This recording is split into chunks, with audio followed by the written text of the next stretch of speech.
크고 작은 층간소음 문제로 고민이신 분들 많을 겁니다. 항의 과정에서 법적 처벌을 받는 사례들이 늘고 있어서 주의가 필요해 보입니다. 네, 함철성 변호사 연결해서 얘기 들어보겠습니다. 함 변호사님 안녕하십니까?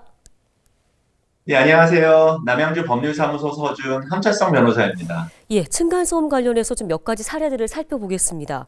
일단 층간소음 문제로 공동주택 건물 내부에 항의 전단을 부착한 주민이 전과자 신세가 됐다는데 이거는 어떤 내용입니까? 실제 춘천에서 있었던 일인데요. 소수의 가구만이 사는 원룸에서 이웃 간의 층간소음으로 갈등이 있었습니다. 이에 A씨가 B씨 부부에 대하여 층간소음에 너무 민감한 반응을 보이고 이웃들에게 무례하다는 내용으로 항의하는 전단을 건물 곳곳에 부착하여 B씨 부부의 명예를 훼손한 혐의로 약식 기소되었습니다.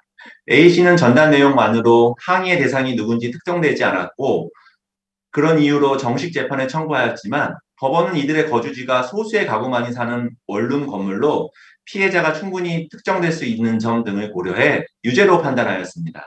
특히 법원은 피고인의 표현이 피해자들의 행동에 대해 세부적으로 기술한 사실의 적시에 해당하며 피해자들의 사회적 가치, 평가를 침해할 수 있는 내용으로 보인다라고 판결 이유를 설명했습니다. 네, 또 층간소음 문제 때문에 어린아이를 꾸짖은 남성이 아동 학대로 유죄 판결을 받기도 했는데요. 이 부분은 어떻게 꾸짖었길래? A씨는 아파트 엘리베이터에서 만난 윗집 주민 B씨에게 층간소음 문제로 항의하는 과정에서 B씨 자녀들을 정서적으로 학대했는데 A씨는 B씨의 4세 자녀 얼굴에 자신의 얼굴을 갖다 대며 너 요즘 왜 이렇게 시끄럽니? 너 엄청 뛰어다니지? 라고 따졌습니다. 이에 놀란 B씨가 엘리베이터에서 나가려 하자 A씨는 문을 가로막고 두 자녀가 보는 앞에서 B씨를 벽으로 밀쳤고 이 모습에 B씨의 7세 자녀는 울음을 터뜨렸습니다.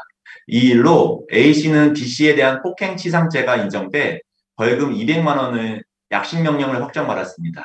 또한 아동학대와 관련하여 법원은 A씨의 행위는 아동인 피해자들의 정신건강과 발달에 해를 끼치는 정서적 학대라며 A씨는 미필적으로나마 피해자들이 정서적으로 극심한 고통을 받을 것이라는 점을 인식할 수 있었다라고 판결 이유를 설명했습니다. 네, 참 이게 소송과 재판까지 간다면 극심한 피해가 예상되는데 좀 효과적으로 대응하고 피해 줄일 방법이 있을까요? 층간소음으로 피해를 입고 계시는 경우 우선 아파트 관리사무소 등 공동주택 관리 주체에게 구체적인 피해 상황을 알리는 것이 중요한데 관리사무소를 통해 층간소음 가해자에게 소음 발생의 중단 등 적절한 조치 방안을 강구하시기 바랍니다. 특히 위와 같은 요청 사실은 추후 소송 과정에서 피해자에게 유리한 증거로 활용될 수 있기 때문입니다.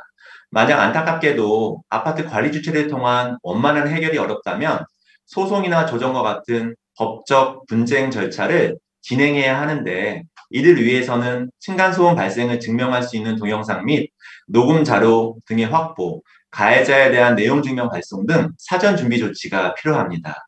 무엇보다 소송 과정에서 좋은 결과를 얻기 위해서는 사전 준비 단계부터 변호사와 충분한 상담과 조력을 받으시기를 조언해 드립니다.